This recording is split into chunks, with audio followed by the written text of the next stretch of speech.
The combined fleet dropped out of hyperspace at the edge of the galactic core, and every soul aboard stared in horror at what the Devourers had built. The conversion matrix stretched across space like a crystal mountain the size of a solar system. It pulsed with the stolen life energy of billions of dead beings, each pulse sending waves of sickening light through the surrounding space. Around it, the largest Devourer fleet ever assembled moved in perfect formation, millions of crystal ships protecting their ultimate weapon.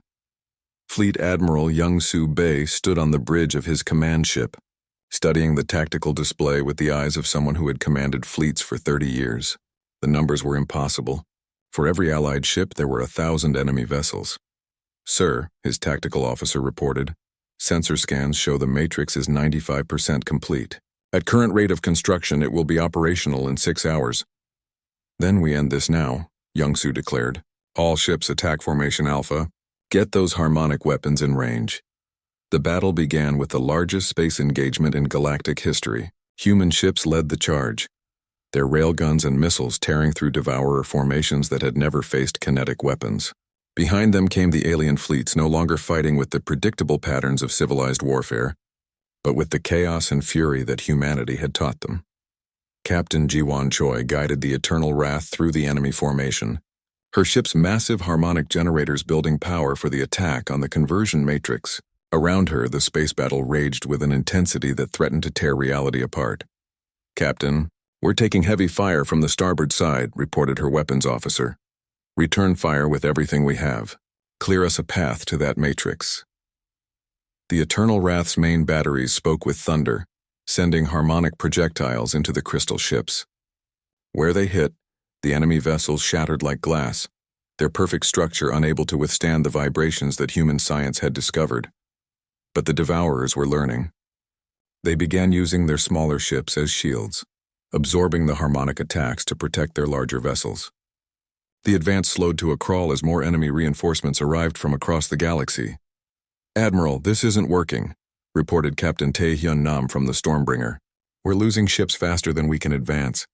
At this rate, we'll never reach the matrix."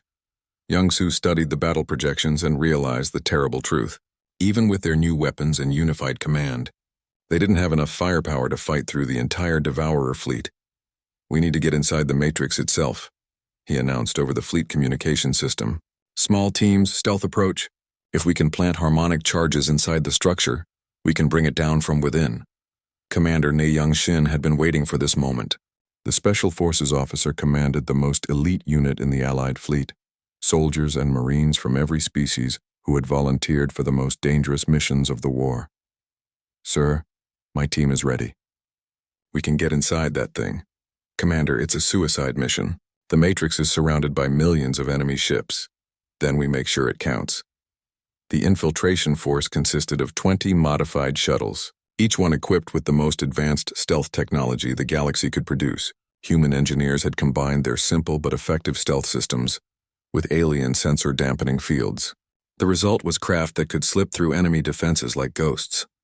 Sergeant Gunwoo Yang checked his equipment one final time before boarding his shuttle. The human Marine had fought in dozens of battles, but never anything like this. His team included aliens who had become closer than brothers during the long months of war. "Remember the plan," he told his mixed species squad. "We get in, plant the harmonic charges, and get out. No heroics." Corporal Zintal, an Alteran warrior who had learned human tactics, adjusted his armor. "Sergeant, what if we can't get out?" "Then we make sure the charges go off anyway." The shuttles launched from the Stormbringer under cover of a massive fighter attack. 200 pilots from a dozen species threw themselves at the Devourer defenses, drawing attention away from the infiltration force. Pilot Lee Soo-jin led the diversionary attack, her fighter weaving through crystal ships that tried to track her erratic flight path. Behind her flew Alteran pilots who had learned to fight like humans, and Centauri warriors who had overcome their pride to work as a team. All fighters, pattern Delta, make them think we're trying for a direct assault on the Matrix. The fighters dove at the conversion matrix like angry insects, their weapons sparking against the crystal surface. The Devourer ships moved to intercept them, leaving gaps in their defensive grid. "Infiltration teams, this is your window. Go now." Commander Ne Young-shin's shuttle slipped through the gap, its stealth systems hiding it from enemy sensors. Around her, the other shuttles followed, each one carrying a team of the galaxy's best soldiers. The surface of the conversion matrix was unlike anything they had ever seen. Crystal formations grew like organic structures, pulsing with energy that had once been living beings. Strange passages led into the interior, as if the matrix was not just a weapon but a living organism. Teams Alpha through Delta, take the northern access points, Na Young ordered. Teams Echo through Hotel Southern approach. Remember, we have 30 minutes before the harmonic charges synchronize. Sergeant Gunwoo Yang led his team through passages that seemed to pulse with malevolent life. The walls were made of crystal that showed reflections of the beings whose life energy had been absorbed. Faces of the dead stared at them from every surface. This place is wrong, muttered Private Chen Mi-jin, the team's demolitions expert. It's like walking through a graveyard. Stay focused, Gunwoo ordered. Plant the charges and keep moving. They reached the first target point, a massive crystal node that pulsed with concentrated energy. Mi-jin began setting up the harmonic charge, a device that would generate the exact frequency needed to shatter the matrix's structure. Sergeant, we have company, called out the team's scout. Devourer security units moved through the passages toward them. These weren't ships, but individual beings made of living crystal that could reshape themselves at will. They had never faced ground troops before, and Gunwoo realized that their weapons might not be effective in close combat. Human tactics, he ordered. Use the environment against them. The team scattered, using the crystal formations as cover. When the Devourer units tried to follow, the humans led them into narrow passages where their ability to reshape was limited. There, kinetic weapons and old-fashioned explosives proved their worth once again. Throughout the Matrix, similar battles raged as the infiltration teams fought their way to their target points. Some teams were overwhelmed by Devourer defenses.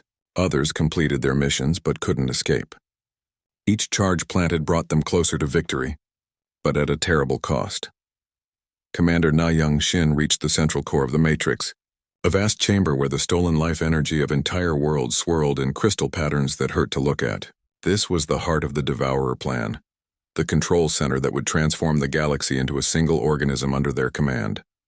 Final charge placement, she reported over the communication system. All teams synchronize your timers. Detonation in 5 minutes. But as she set the timer on the largest harmonic charge, Devourer reinforcements poured into the chamber. Na Young realized with crystal clarity that she wasn't going to make it out. All teams, this is Commander Shin. My position is compromised. Continue the mission. She drew her sidearm and prepared to buy time for the other teams to escape. Around the galaxy, similar scenes played out as soldiers from every species made the ultimate sacrifice to ensure the mission succeeded. On the Stormbringer, Captain Taehyun Nam watched as the infiltration shuttles tried to escape the Matrix. Many would never make it home. The price of victory was higher than anyone had imagined. Sir, detecting massive energy buildup from the Matrix, his sensor officer reported. The harmonic charges are synchronizing. All ships emergency withdrawal. Get clear of the detonation zone. But even as the Allied fleet pulled back, more Devourer reinforcements arrived. The crystal ship seemed to understand what was happening and moved to protect their ultimate weapon, the Final Judgment. Still trying to reach firing position for its harmonic cannon, found itself surrounded by enemy vessels. Captain Hyejin Seo realized that her ship would never survive long enough to fire. All hands, this is your captain. It's been an honor serving with you. She turned to her weapons officer. Fire the harmonic cannon. Maximum power. But Captain, we're not in optimal range. Fire it anyway. Give those charges all the help we can. The Final Judgment's main weapon discharged its full power at the conversion matrix, just as the planted harmonic charges detonated simultaneously. The combination of internal and external harmonic attacks created a resonance cascade that no amount of crystal perfection could withstand. The conversion matrix, the ultimate weapon of a species that had consumed entire galaxies, shattered like glass in a thunderstorm. The explosion sent shockwaves through space that could be felt on worlds 1,000 light-years away. Aboard the Eternal Wrath, Captain Ji-won Choi watched as the massive structure collapsed into debris. The alarm bells rang across the Earth Defense Station like thunder in the night. Commander Hun-woo Kim jumped from his chair in the control room of the massive warship UES Vengeful Dawn. The sound meant only one thing. Someone was calling for help from deep space. What do we have? Hyun-woo asked his communication officer. Sir, it's a distress signal, but not from any human ship, the young officer replied, his face pale. It's coming from the Galactic Council. Hyun-woo felt his blood run cold. The Galactic Council never asked humans for help. In fact, they had refused to let humans join their group 5 years ago. They said humans were too violent and dangerous for their peaceful galaxy. The message played on the main screen. It was broken and full of static, but the words were clear enough. Ancient enemies had returned. Worlds were dying. The great alien civilizations were being destroyed one by one. Get me Admiral Sojin Park right now, Hyun-woo ordered. Within minutes, the Admiral's face appeared on the screen. She looked tired and worried. Sojin had been fighting for human rights in space for 20 years. She had been there when the aliens rejected Earth's application to join their council. You heard the message? She asked. Yes, Admiral. What are your orders? Sojin was quiet for a moment. Then she spoke with the voice of someone who had made a hard decision. Prepare the fleet. We're going to help them. But Admiral, they refused us. They called us warmongers and savages. That doesn't matter now, Hyun-woo. People are dying. And sometimes warmongers are exactly what you need. The orders went out across Earth's orbital defense network. 3 ships would answer the call. The biggest and most feared ships in humanity's fleet. Captain Ji-won Choi received her orders aboard the dreadnought Eternal Wrath. The massive ship was built for one purpose, to destroy anything that threatened Earth. Its weapons could crack a moon in half. Ji-won had commanded the ship for 3 years, and she knew every bolt and wire in its hull. Crew, this is your captain. Speaking, she announced over the ship's communication system. We have been asked to help the same aliens who once rejected us. But we are not going for them. We are going because it's the right thing to do.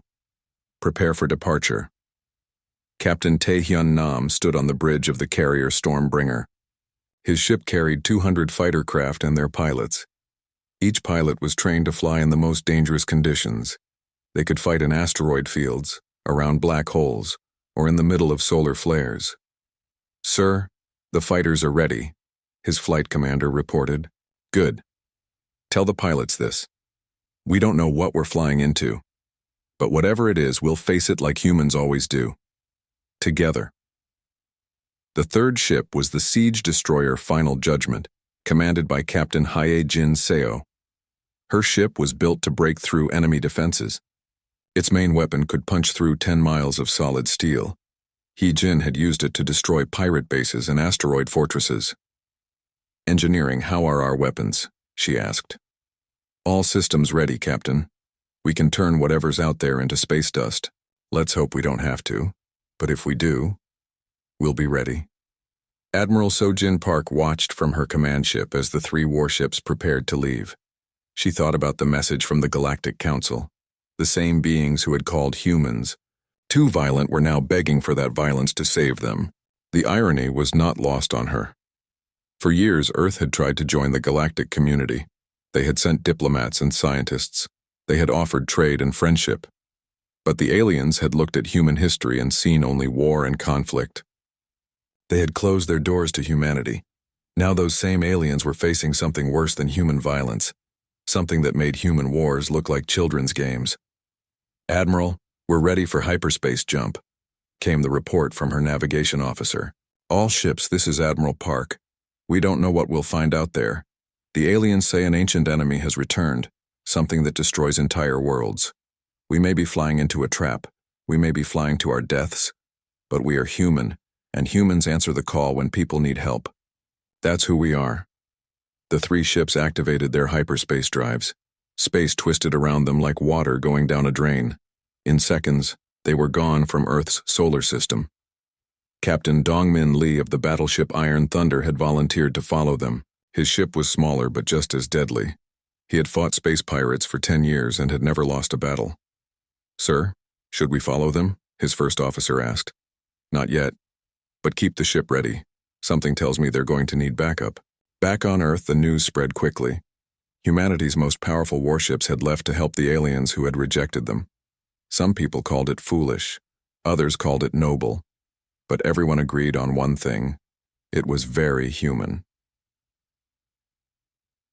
In the depths of space, the three ships traveled through hyperspace toward the unknown. Their crews checked weapons and prepared for battle. They didn't know what they would find. They didn't know if they would survive. But they knew they had to try. The Galactic Council had called for help, and Earth's deadliest warships had answered. As the ships raced through the twisted space between stars, their crews prepared for whatever was waiting for them. They carried the hopes and fears of all humanity. They were Earth's answer to a galaxy in trouble. The distress signal had been sent. The call had been answered. Now all that remained was to see what horrors awaited them in the darkness between worlds. In the cargo bay of the Eternal Wrath, Marines checked their weapons and armor. They didn't know what they would be fighting, but they were ready for anything. Humans had always been good at fighting. Now they would find out if that skill could save more than just themselves. The hyperspace journey would take 12 hours. 12 hours to cross half the galaxy and reach whatever was destroying entire civilizations. 12 hours to prepare for a battle that might decide the fate of all life in the galaxy. Earth's deadliest warships were on their way. The galaxy would soon learn what human violence could do when it was used to protect instead of conquer. The human fleet dropped out of hyperspace and found hell waiting for them. Where there should have been green worlds and busy space stations, there was only death. Planets hung in space like broken toys. Their surfaces burned black. The beautiful crystal cities of the Alteran people were now just glowing craters. Ships drifted without power, their crews long dead. "My God," whispered Lieutenant Wu Jinhan from his position at the communications station aboard the Eternal Wrath. "What happened here?" Captain Jiwan Choi stood on the bridge, staring at the destruction through the main viewing screen. She had seen battlefields before, but nothing like this. This wasn't war. This was extermination. "Scanning for survivors," reported the sensor officer. His voice shook as he read the numbers. "Detecting 37 ships still active. They're hiding behind the debris of their own planets. Open a channel to any surviving vessels," Jiwan ordered. The main screen flickered, and the face of an alien appeared. It was Commander Veltar of the Alteran Defense Force. His usually proud blue skin was pale with fear. Behind him, his ship's bridge was dark and damaged. "Human vessels, this is Commander Veltar. Thank the stars you came. We thought all hope was lost. Commander, this is Captain Choi of the UES Eternal Wrath. What attacked you?" Veltar's large eyes closed for a moment. When he opened them, they were filled with terror. They call themselves the Devourers. They came from the dark space beyond our galaxy, ships made of living crystal that feed on life itself. How many ships do they have? Thousands. Maybe tens of thousands. They don't fight like we do. They don't want our territory or our resources. They just want to consume everything that lives.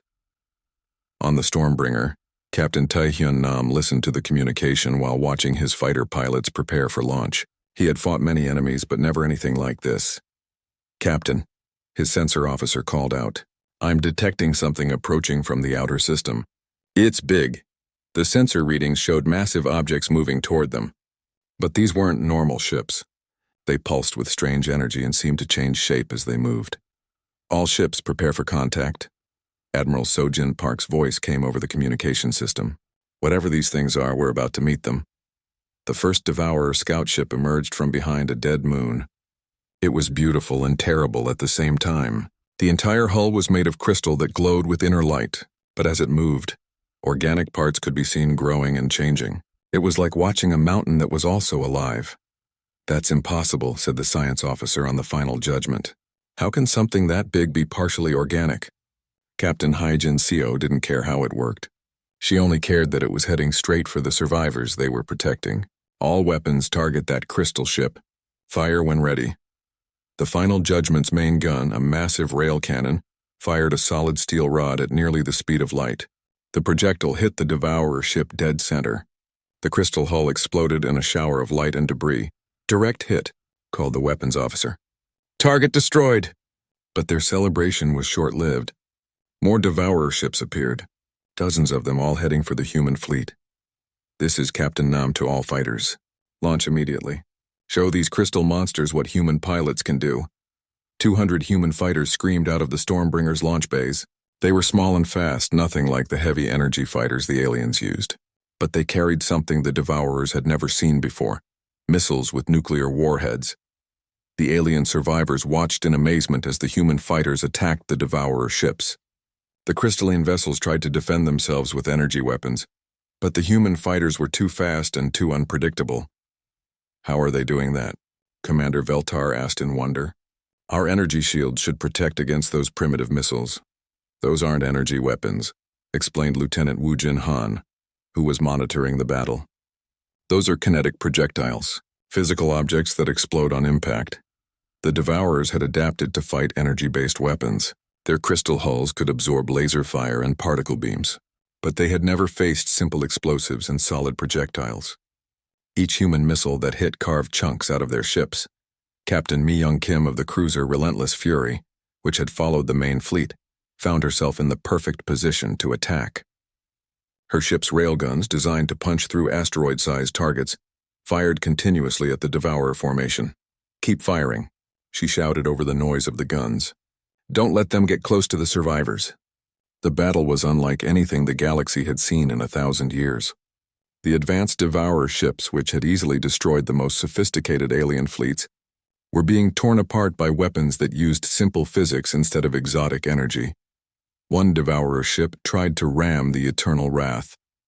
Ji-Wan ordered all power to the forward shields and met the attack head-on. The crystal ship's hull cracked against the human vessel's heavy armor plating. "Return fire, all weapons."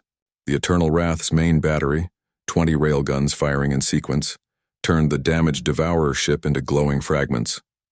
But the human victory came at a cost. The final judgment took heavy damage from a Devourer energy beam that punched through her rear armor. Emergency teams raced to contain the damage as Captain He-Jin fought to keep her ship in the battle. "Engineering, I need those engines back online." "Working on it, Captain." 20 minutes. "We don't have 20 minutes." The Stormbringer's fighters regrouped for another attack run. Many had been destroyed by Devourer defensive fire, but the survivors pressed their attack. Human pilots had always been known for their willingness to take risks that seemed suicidal to other species. "This is Fighter Leader Park Jin-Soo to all pilots. Target their weapon clusters. If we can't kill them, we'll make them blind." The fighters dove at the crystal ships like angry wasps, their missiles finding the organic weapon systems that grew from the crystal hulls. Each hit reduced the Devourer's ability to fight back. Admiral So-Jin Park watched the battle from her command ship and realized something important. The Devourers fought like machines following predictable patterns. But humans fought with chaos and creativity. They took risks and made decisions that no computer could predict. "All ships, this is Admiral Park. Continue the attack, but stay unpredictable. Don't let them learn our patterns." The surviving alien ships tried to help, but their energy weapons barely scratched the Devourer hulls. They could only watch as humanity's primitive weapons succeeded where their advanced technology had failed.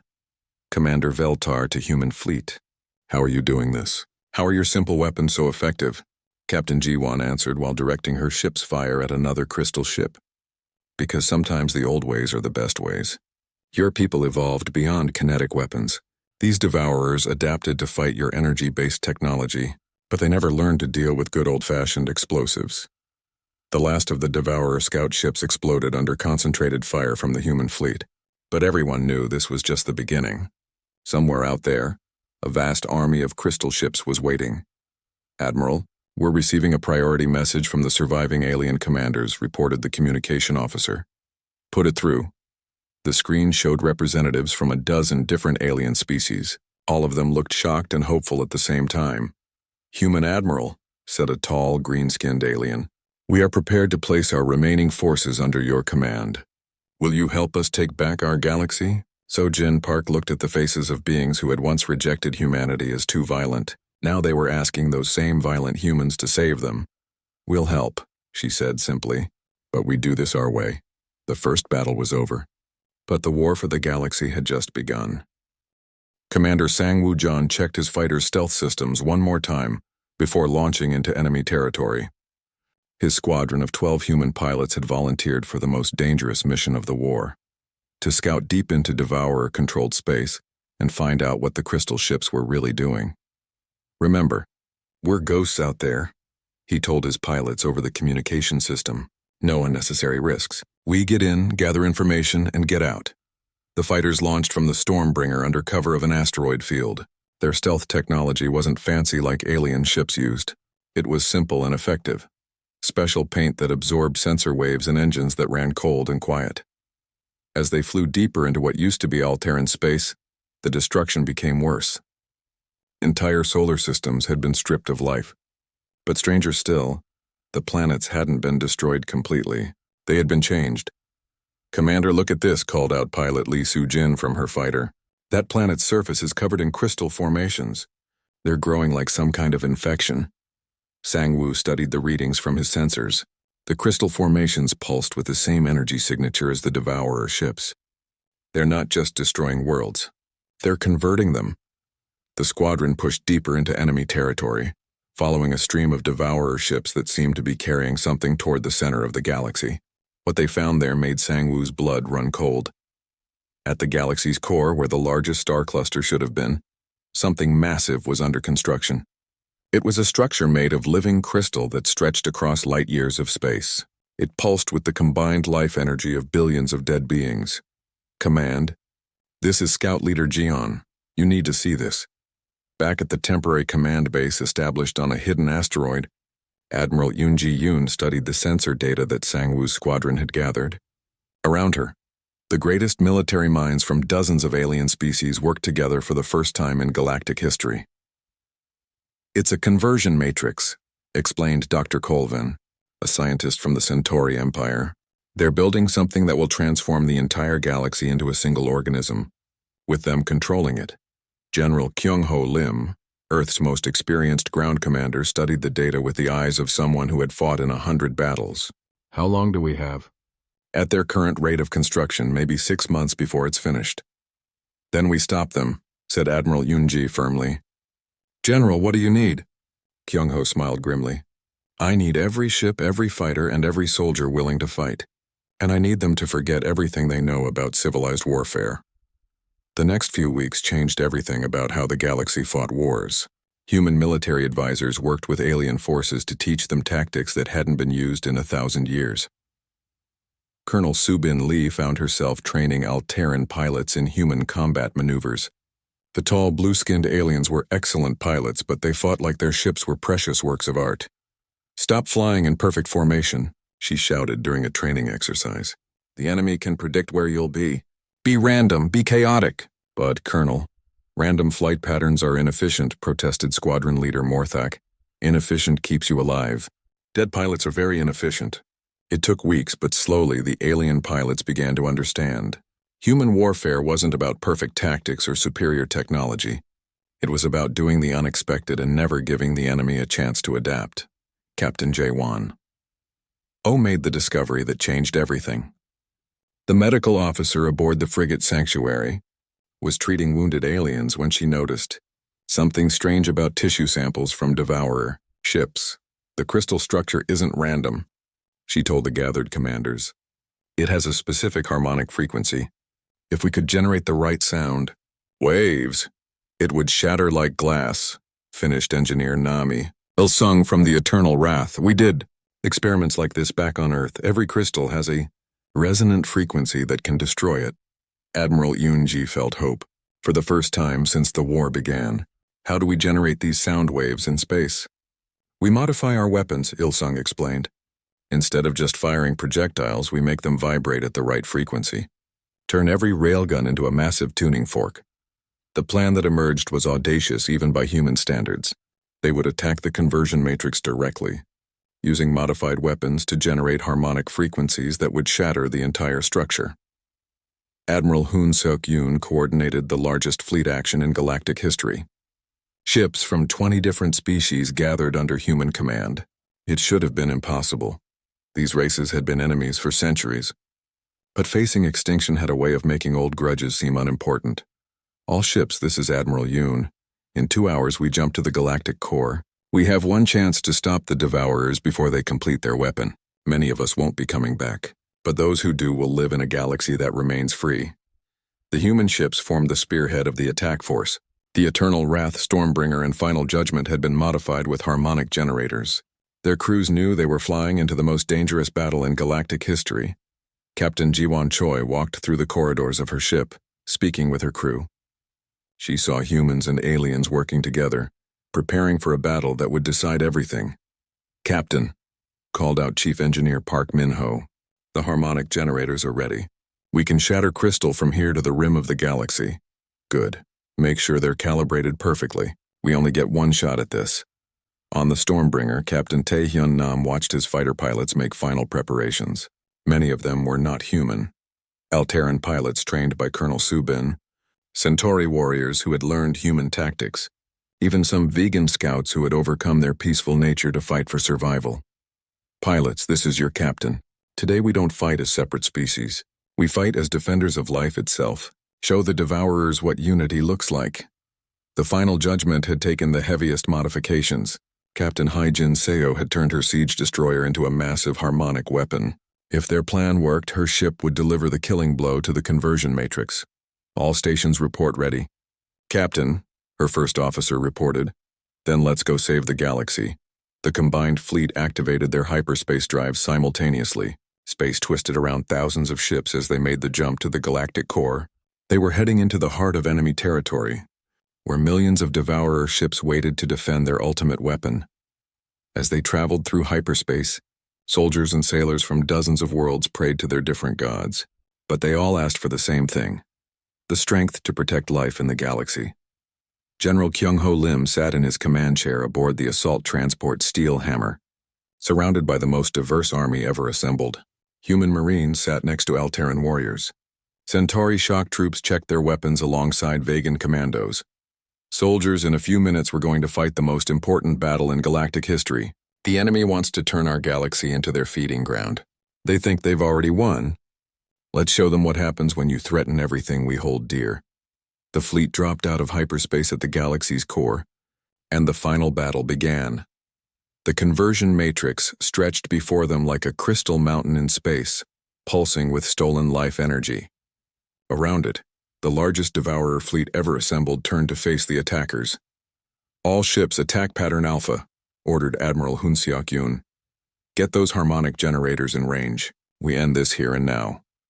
Earth's deadliest warships led the charge into the heart of darkness, carrying the hopes of every living being in the galaxy. The art of human war was about to face its greatest test. The war was changing everything about how different species saw each other. Colonel Subin Lee stood in the training bay of the captured Alterran station, watching as blue-skinned pilots practiced maneuvers that would have been considered insane just months ago. They were learning to fly like humans, wild, unpredictable, and completely willing to risk everything for victory.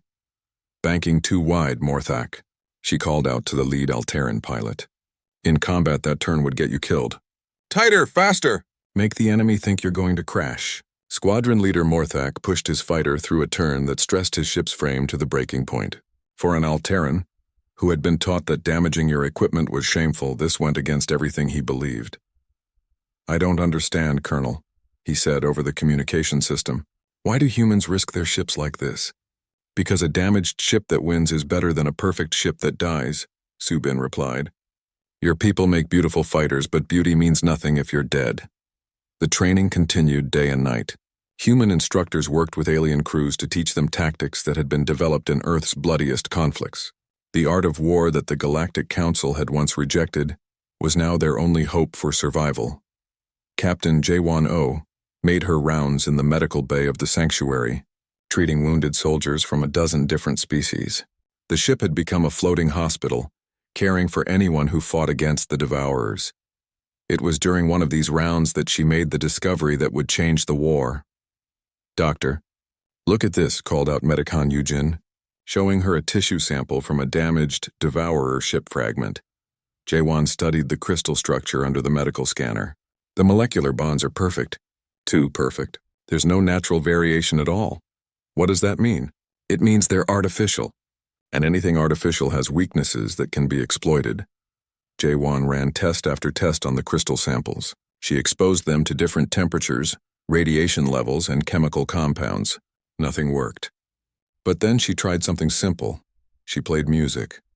The crystal fragment vibrated slightly when exposed to certain frequencies.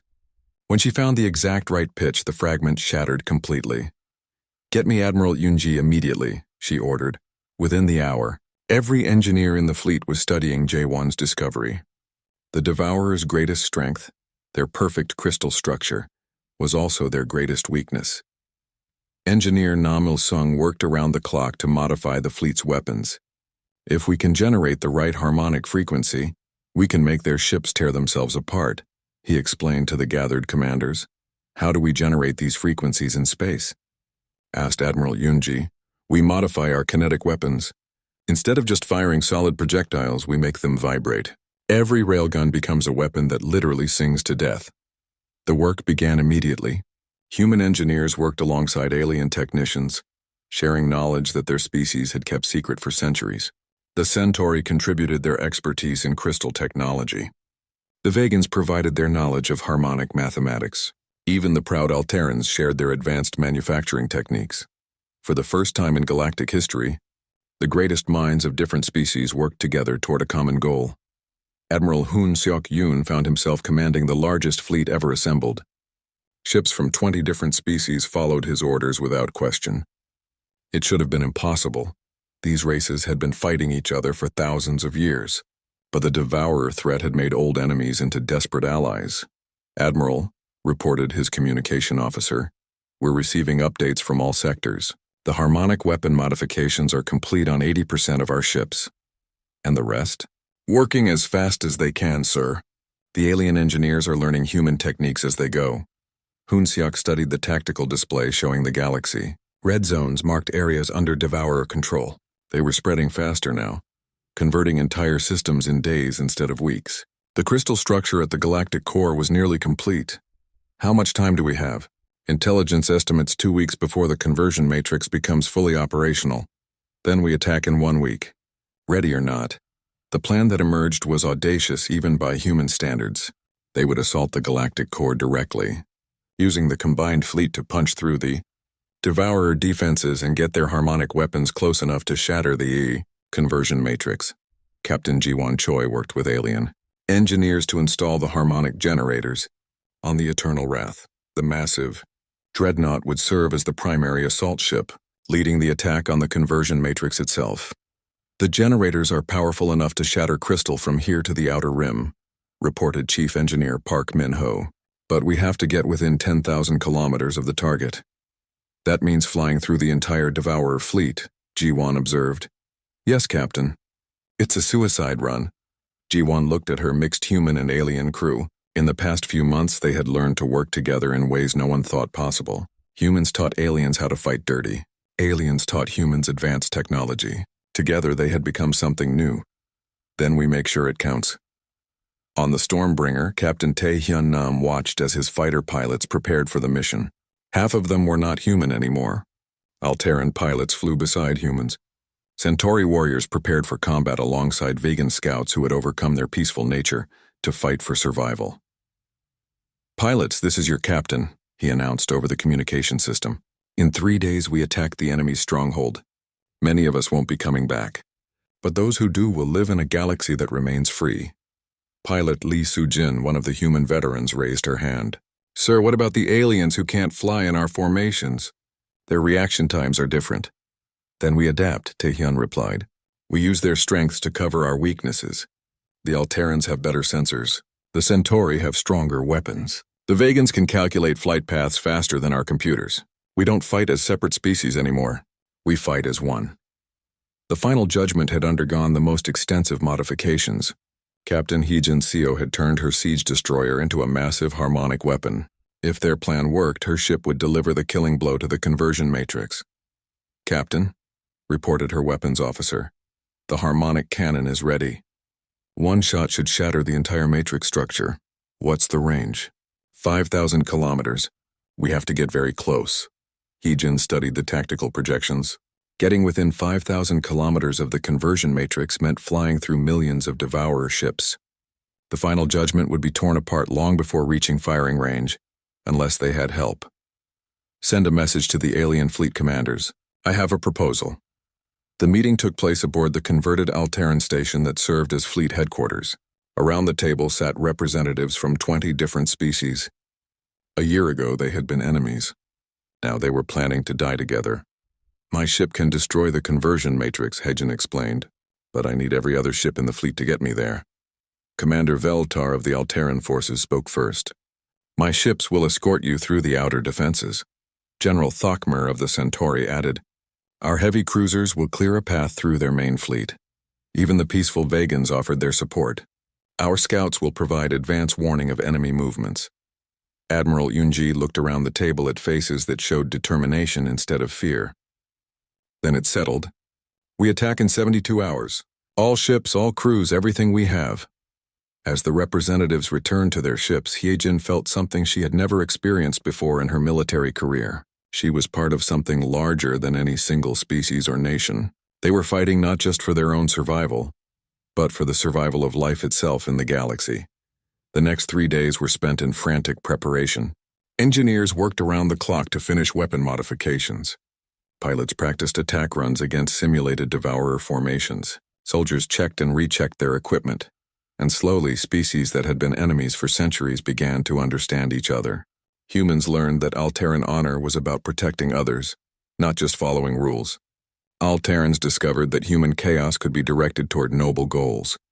Centauri warriors found that working together was stronger than individual pride. On the eve of the attack, Admiral Hun-Seok Yoon stood on the observation deck of his command ship. Looking out at the largest fleet in galactic history, thousands of ships from dozens of worlds all ready to follow human leadership into the most dangerous battle ever fought. Sir, his aide asked, any final orders?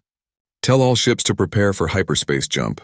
Tomorrow we find out if unity is stronger than extinction. The fleet began its final journey to the galactic core, carrying the hopes and dreams of every living being in the galaxy. They were no longer separate species fighting individual wars. They had become something the Devourers had never faced before, a truly united galaxy, willing to risk everything to remain free. The unlikely alliance was about to face its greatest test.